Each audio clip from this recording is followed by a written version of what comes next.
All right, welcome to another edition of the Georgia Track and Field and Cross Country Coaching Collective podcast.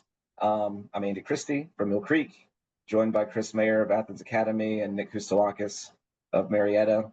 And as always, we want to put a little plug for the Coaching Collective here at the top. So you can find us on the internet at georgiatfxccollective.com. Our website has all different kinds of areas. Check the menu and you can see all kinds of things that we put on there. It also has our email addresses if you have any suggestions, you want to get in touch with us about anything. You can find us on social media as well.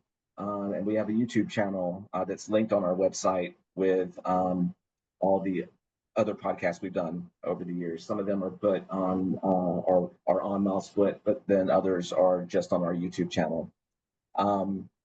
Today's topic is head coaching duties versus assistant coaching duties. And we each have our own unique approach to this. We've had different roles among the three of us. So we hope to share some things that are helpful to you. So Nick will get us going on this topic. All right, as the head coach, I've been a head coach now for the last, I'm going into my 16th year here at Marietta High School. And then 5 years prior to that, I was a head coach in Michigan. So my perspective is coming from someone in charge who has to see the big picture. I got to see the whole picture. I can't have tunnel vision and focus on the one event that I'm coaching. I have to do always what's best for the program. So right now, it's summertime. So as the head coach, we do have our training program going in the summertime, a conditioning program that is not required. It is all voluntary for both coaches and athletes. So right now, as a coach, I have been able to recruit some of our coaches to come on in the summertime and work with kids once a week, a small group of kids in their specific event group. So it was my job to facilitate that. And on top of that, I was the guy that reached out to the kids. I got the coaches that know, hey, you got 3 athletes that want to be working on X, Y, and Z. Are you available on Mondays to do this? Hey, and then another coach coming in on Thursdays to work with this group on. So it's my job to facilitate all of that. As an assistant, when I was a position coach for football, when I was an assistant coach for basketball, my job was to work on my specific responsibilities. But as the head coach, I got to make sure that my throwers are doing everything, the vaulters, the jumpers, the hurdle, everything is prepared and ready for them to have the out of season that they're going to have with their training, with their coaches. So as a coach, I have to facilitate all of that. Yeah, so I'm kind of split in all my years of doing this. I actually think I'm even split. I did 6 years as a head coach, and now I'm on my 6th year as an assistant. Spent my first couple and my last couple at my previous school as an assistant. In the middle there, I was the head. And then now I just finished up my first year as an assistant out at Athens Academy. And yeah, I think from a head coach perspective, the top down approach, it's a lot of moving parts, a lot of personalities, it's a lot of stuff to oversee as a sport. As a head cross country coach, I can say that things are a lot, more seamless for a ton of reasons.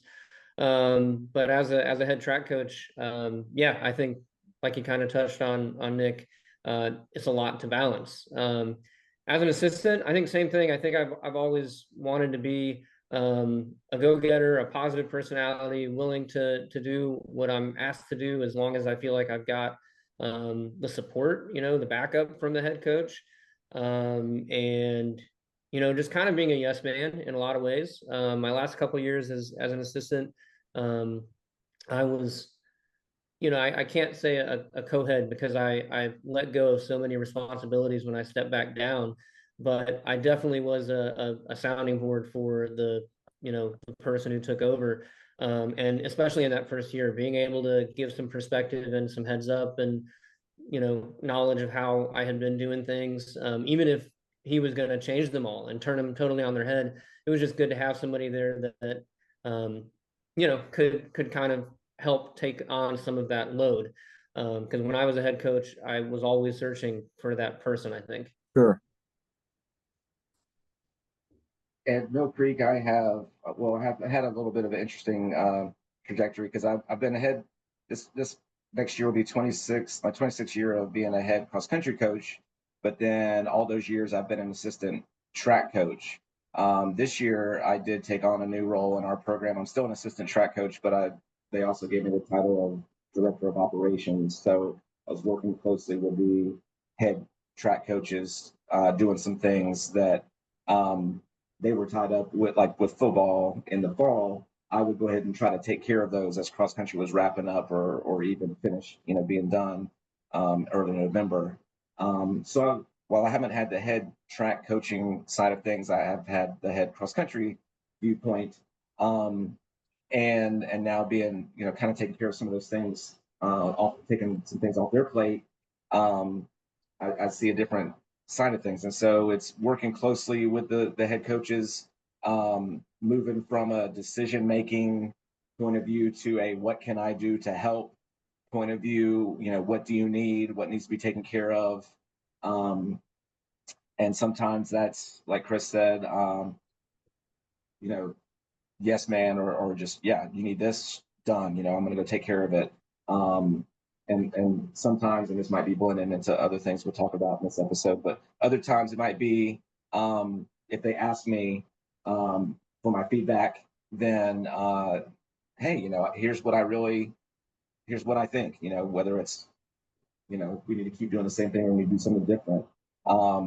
I think for me, and hopefully somebody out there will relate to this, I had to learn over my career to not always offer my opinion when it wasn't asked for. Like sometimes there are things that were done and they should continue to be done instead of like, hey, wait a minute, I have an idea.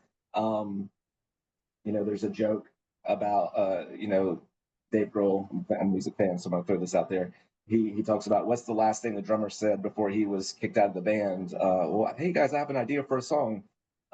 Sometimes you need to let the lead singer or the lead, songwriter take charge. And so I'd like to think I've gotten better at knowing my role in track and knowing that I'm, just one piece of the puzzle and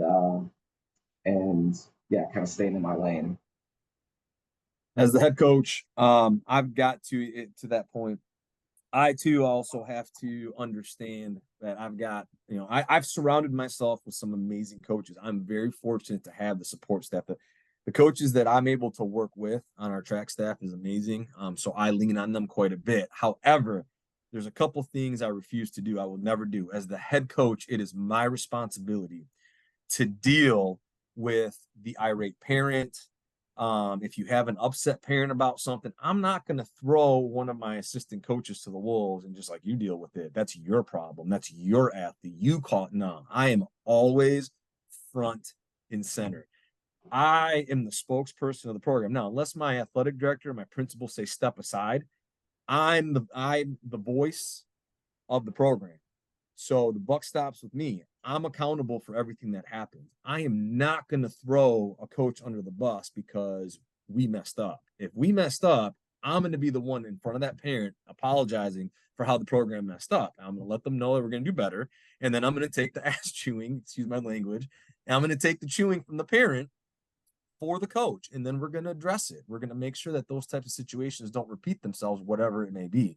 But I am front and center. I would never have a parent meeting without me being present. If there's a parent meeting happening with an issue with the track program and a coach, I am there. Whether it's with me specifically or not, I am there and I'm assisting and I'm backing the coach. And if the coach was in the wrong, I will take care of it. We will take care of it. We'll discuss it. And we'll make sure that those actions don't happen again and we won't have a repeat of the situation. So number one, when it comes to discipline, I am front and center. If a kid, I've empowered those coaches too, when they show up to practice, if they feel like a kid is not meeting our standards or a kid is being disrespectful or a kid is even slowing down practice and they're bringing other teammates down because of their poor attitude, they have the right to remove them from practice without coming and letting me know, without coming and asking for my permission, excuse me. However, my one requirement is you let me know immediately. If I'm going to get an irate parent showing up or I'm going to have an admin emailing me or calling me later in the evening, hey, what happened? I need to know what happened so I can speak about it, so I can defend our actions.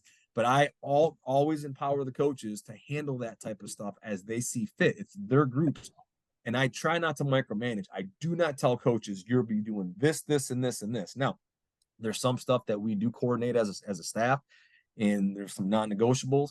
But when it comes to the training that stuff, I expect and trust that the coaches will take care of their job.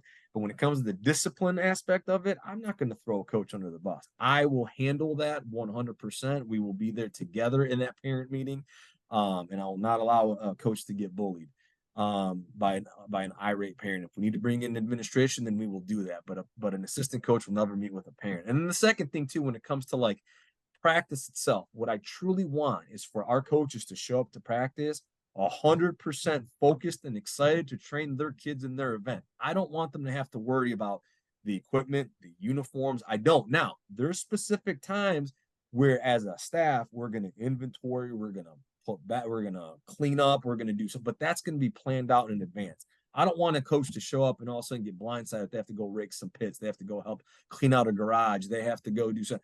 No. When they're showing their track coaches, I want them working on on track and field specifically. So I try to do all the paperwork, all the head coach stuff that I'm responsible for doing: attendance, discipline, academics, eligibility, behavior, all that stuff I handle as the head coach. I'm not going to dump that menial work that's not fun for the head coach on some assistant because they're low on the totem pole and they're young and they're new. So you do my dirty work so I can go coach track.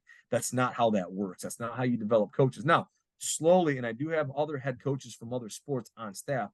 They're very capable, competent, smart individuals who I lean on. And sometimes, and I absolutely am open to all opinions. So I hope our staff has the confidence to come up to me and give me and share with me their 2 cents if they see it fits the situation. However, I do not dump menial stuff on the staff. I try to handle. I want our assistant coaches to come in focused on the hurdles, focused on the ball, focused on the jumps, focused on their events. That's what I want. I want them to come in with a passion and a goal for them to achieve so their kids can see that passion. I don't want to squash that passion.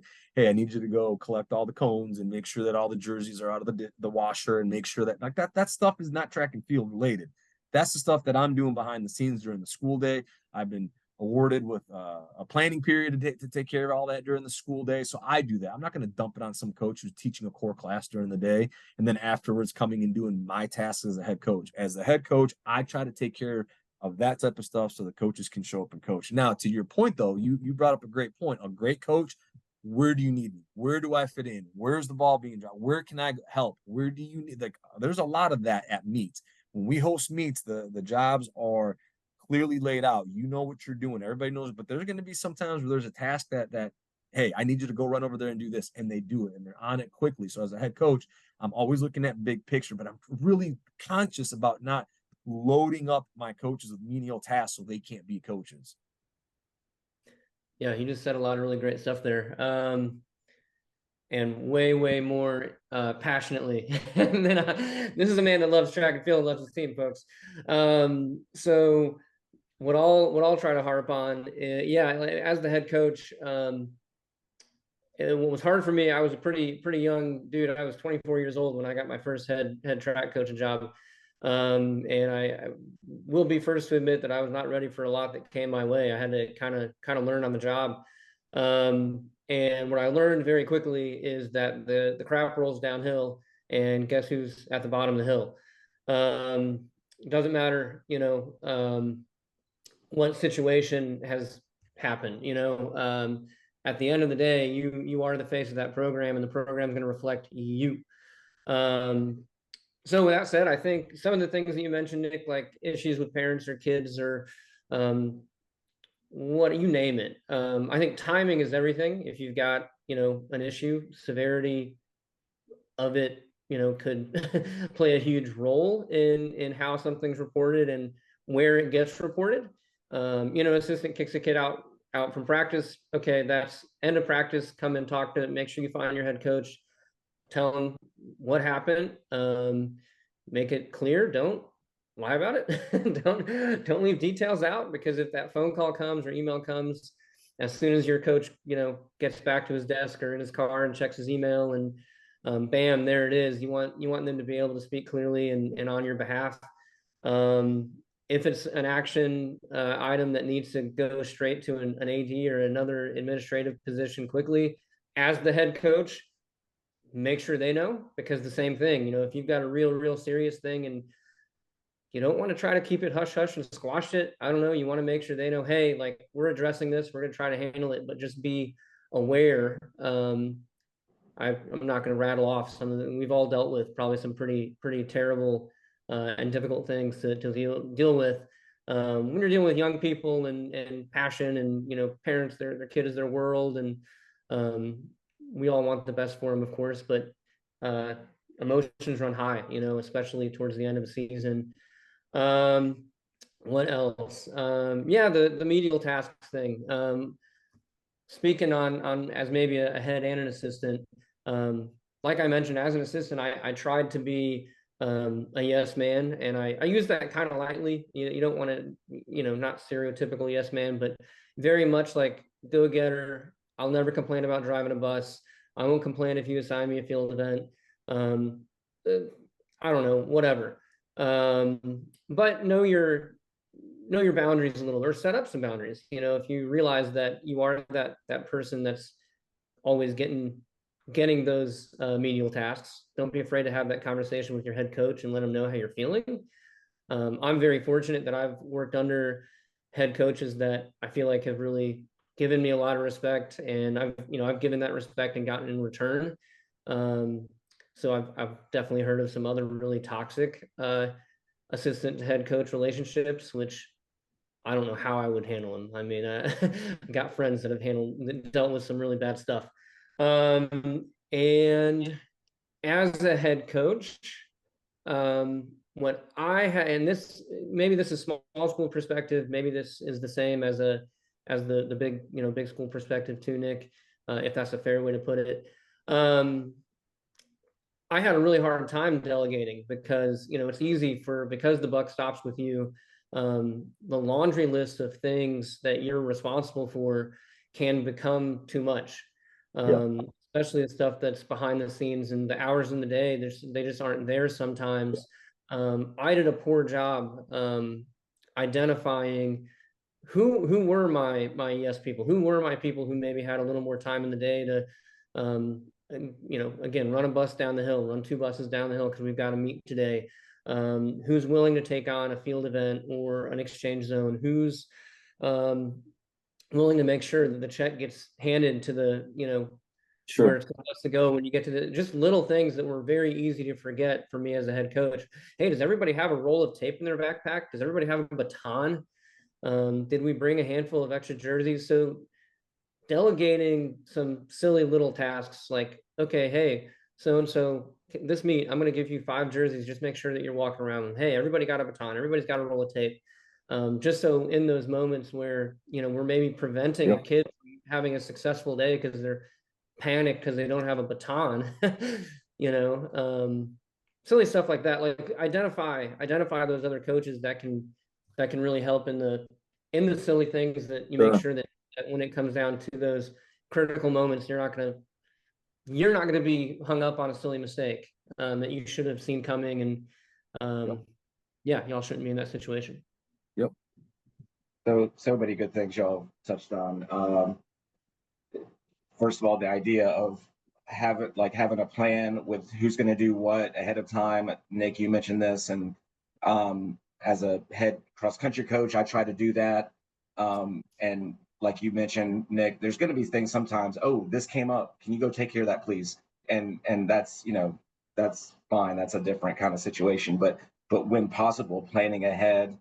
And when I'm in cross country, I'm the leader, so I need to come to practice with an agenda. And if it's something that the head coach or the assistant coaches need to know ahead of time, I'm sending them an email middle of a school day. Hey, heads up, we need to take care of this. I need y'all to do this for me. I'll handle this part of it. And we have a plan. Because I know when it comes to track and I'm an assistant, then that's, I love that. That's what Will and Jed do. They're telling me ahead of time, hey, we need you to do this. And so I have a plan and I know what to expect. And so I try to remember how I'd like to be treated in track and then do the same to my assistant coaches in cross country. Having said that, both of y'all mentioned kind of some of the menial tasks or different things that people have to do. I try to, when I'm a head cross country coach, I try to play to the strengths of my assistants. There's one of my assistants, Matthew Bennett, is amazing with spreadsheets. And so what he comes up with for Excel with showing kids some of their, workout progress, he is awesome. And it's way better than anything that the rudimentary spreadsheets that I would come up with. And so that is something where he's willing, he's passionate about it. And I say, have at it, Matthew, run with that. And then, you just finding out what the assistant coach's strengths are, what sometimes you can divide up the strengths. And then other times it's like, hey, here's a task that I know is not going to be fun. You guys discuss, and whether it's rock, paper, scissors or whatever it is, you guys discuss, but I need this taken care of by someone. Yeah. And so that's kind of my head coaching perspective. And then in assistant coaching, having the same thing. I'm willing to, if there's something that needs to be taken care of, then I'm willing to do it. And sometimes that's setting a date for the informational meeting. Sometimes it's, hey, we need to double check on this person's physical, or whatever it is. There's a time and place where I'm just like, hey, is there something on your plate that's weighing you down from being a head coach that I can take off your plate and knock out? Because maybe my planning period is, I don't know, an easier time for me to go check on this versus your planning period, whatever it is. As an assistant, I want to help that head coach as much as possible. Yeah, I'm very fortunate to be able to work with someone like Jack Coleman, and I'm going to mention this to your guys' point of having assistants that are just willing to do what's needed and when it's needed. Jack Coleman, if nobody doesn't know, if you don't know who Jack Coleman is, he's the head cross country coach and assistant distance coach in Marietta High School. He just won his 10th consecutive state championship, 4th in a row with the girls. And he shows up, first off, he's the first one at the track. And if we need to do some type of manual labor task, he's the first one to show up with work gloves on his hands. He's got work gloves in his truck ready to go. He doesn't have ego. He's not above it all. He's there helping me move hurdles, blocks, cleaning out the garage. He's right there with me. That guy's amazing. I don't ask that a lot out of him, but when he sees that I need the help, he steps up and helps. And he doesn't have an ego about it because he knows it's what it takes to get the job done.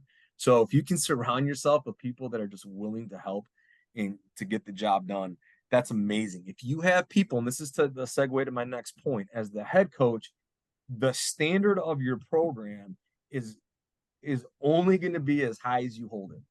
So as the head coach, if I allow people to say, you are just track, you are a spring sport, you don't have priority, then, for example, in the weight room, if all the fall and winter sports have priority in the weight room, as the head coach, I can accept that, or I can come up with an ulterior plan. I can figure out, do I bring them in earlier? Do I bring them in later? Or am I just satisfied with, nope, not an option, and I'm done? As the head coach, it's my job to make sure that my team gets trained. So when can I fit my team in that weight room? What hours are available? Who's available to train them? Am I the one that's training them? As the head coach, I got to take that initiative because that is the standard of our program. Do I allow kids to show up late or not? If I'm going to be consistent with the kids about attendance and about punctuality and about consistency, I cannot allow the staff to be showing up late then or inconsistent and coming late, because then the kids, which it's happened before, the kids will point out every time a coach shows up late. Now, you have community coaches that are coming from off campus. You explain that ahead of time. Like, listen, Coach Smith, Coach Jones, Coach whoever could be getting here at about 3:15. We know practice starts at 3, but coach is coming from so-and-so. He's driving all this way, volunteering just to help you guys. So please be understanding of his situation. I will explain that in advance so the kids aren't throwing that in our face. However, when I've got a coach that's supposed to be at the discus area or at the long jump area or assisting me with the relays or distance coach, and they're nowhere to be found, and they never mention anything to anybody, and the kids are all sitting there going, where's coach? That's unacceptable. As the head coach, that type of stuff starts and stops with you. How are your kids conducting themselves in the halls wearing your gear? How are they acting in their classes? Do the teachers reach out to you? Because if teachers are reaching out to you, that's a good sign.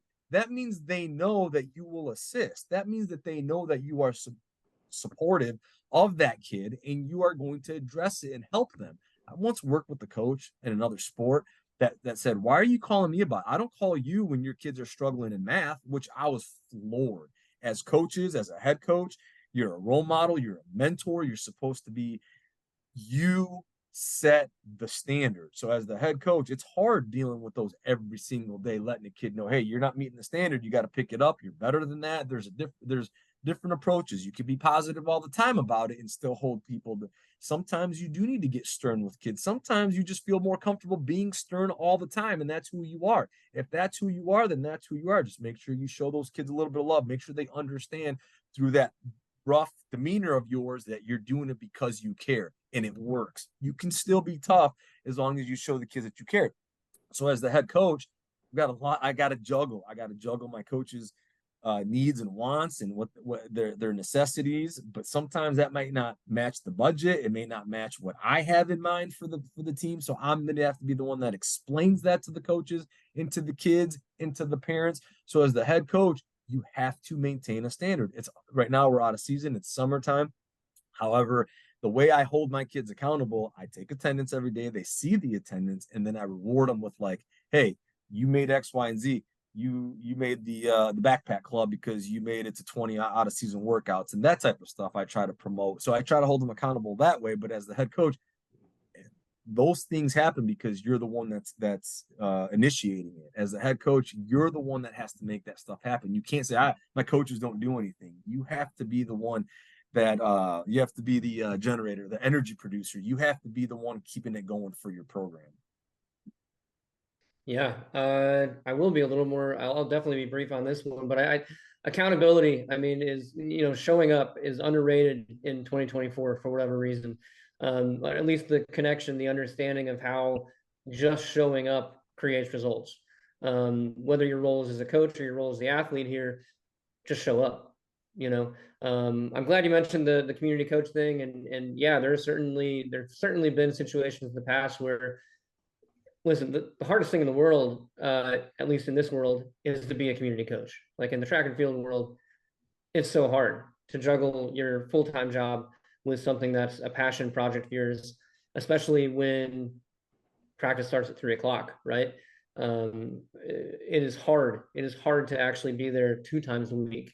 It's hard that you're going to have a track meet that goes to 11 p.m. and you've got to wake up and go to another job the next day that I don't want to say nobody cares that in the morning, how the track team do last night. It's not like you're going to the school and people are going to ask about it, talk about it. You're not going to see the kids and talk about it. Like, so you gotta show some grace to those community coaches. And certainly if there's a pattern of that kind of stuff, especially if it's last minute or seems dodgy, or they're communicating more with the kids than they are you, which does happen.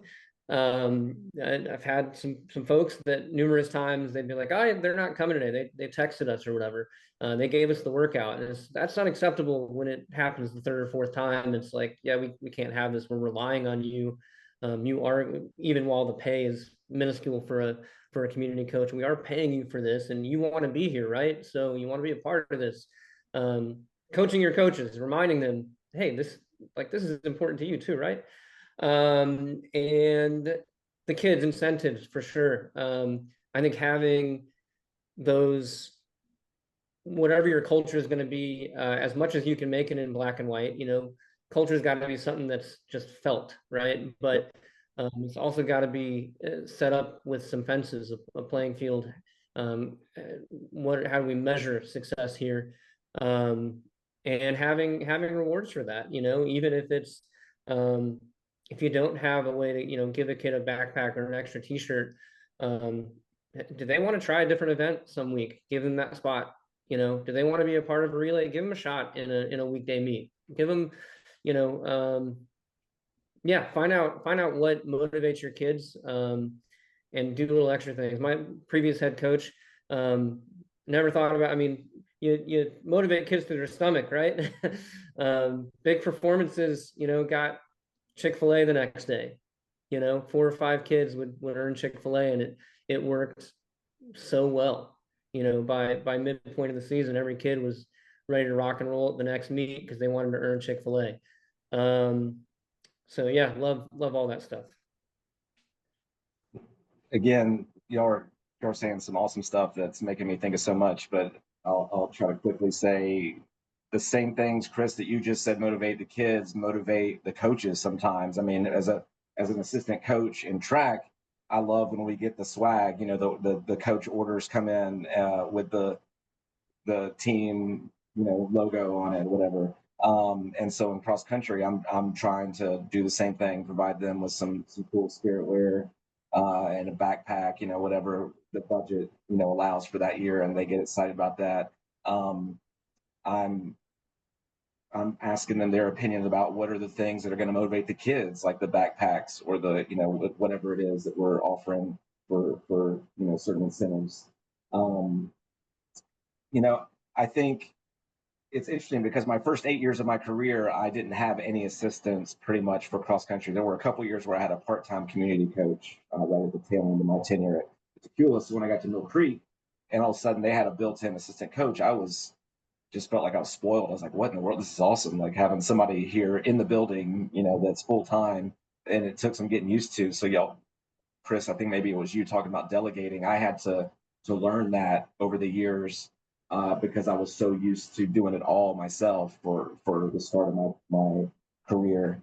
But now I feel like we have fun together. I mean, my cross country staff, and then in track, you know, being an assistant, we have a lot of fun together because we talk about strategy with the meets as the meet is going on. You know, ooh, here's what I see, and you know, and here's the point estimate I came up with. What about you? And you know, and so there's that camaraderie that comes with working hard and you know doing our different tasks to accomplish a goal.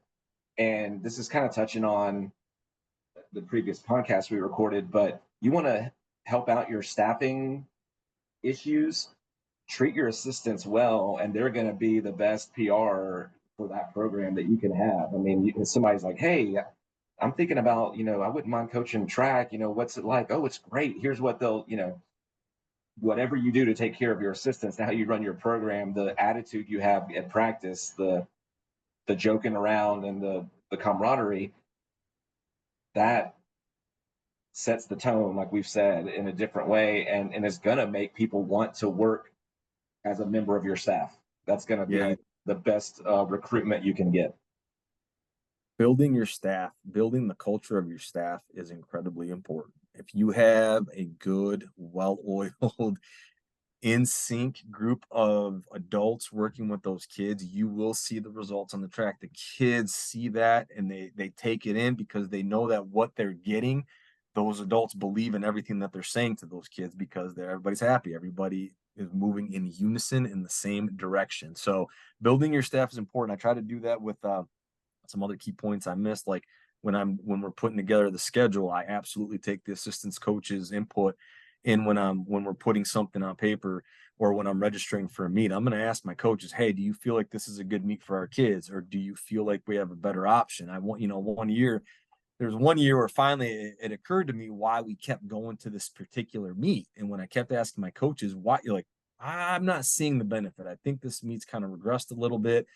They're like, yeah, but the hospitality is amazing. I'm like, as soon as I heard that, it's like, all right, guys, I respect that, but you gotta, you know, but like you gotta work in collaboration when it comes to, and when they feel like they have ownership of their group and they feel like they have a good, a big say, an important say in how things are being ran, and they feel like they are an integral part, a spoke in the wheel. If they feel like they're a part of something that's good and bigger than them, your coaches and your athletes and your parents, that's how you get the buy-in. So it's very important when you're managing people, not just athletes, but your coaches and the parents. The parents want to feel like their kids are getting something valuable out of your program. The coaches want to feel like they're adding something, like they're contributing, and then your athletes want to feel like they're getting something also. So it's important as the head coach, you cannot lose. That is the main objective of it all, because that allows everybody to enjoy it, have more success. And that's the main thing of educational athletics here at the amateur level that we're at, you know, at the high school level.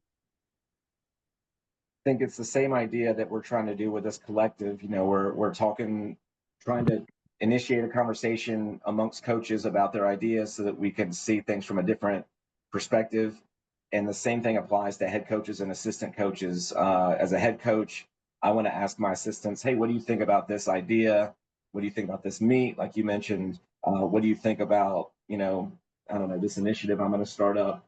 And they are maybe going to offer something that I did not think of that is Yep. going to help the program, because that's at the end of the day, that's the goal, is what's going to help the kids perform to the best of their ability, to have a great experience, to learn something. Maybe it's not always going to be what they wanted to learn, but what are we wanting to do in terms of how are they going to be as a person after they leave our program. Sure. So, I think that as a head coach, the one area that I feel like I need to improve on, and this is every year, and I will say this until the day I retire, but it is important, it is vital, and I think you guys would all agree that communication is of the essence when it comes to being successful and working. We have, whether you're talking about cross country and you have a small staff and you have another 20, 30, 50 athletes, depending on how big your program is, or your track program where you have 5 to 10 staff members and 180 kids, communication is vital. You have to be able to articulate what you need, what you want as a head coach. As assistants, you have to be able to articulate to your head coach what you need, what the resources are that you need, so your kids can be successful. Same thing with the kids and the parents. If we communicate to the parents what we want and what we're doing, a parent's not going to get caught off guard and get upset with you. So as the head coach, my main objective about it is I got to be a good communicator and I have to maintain the standard.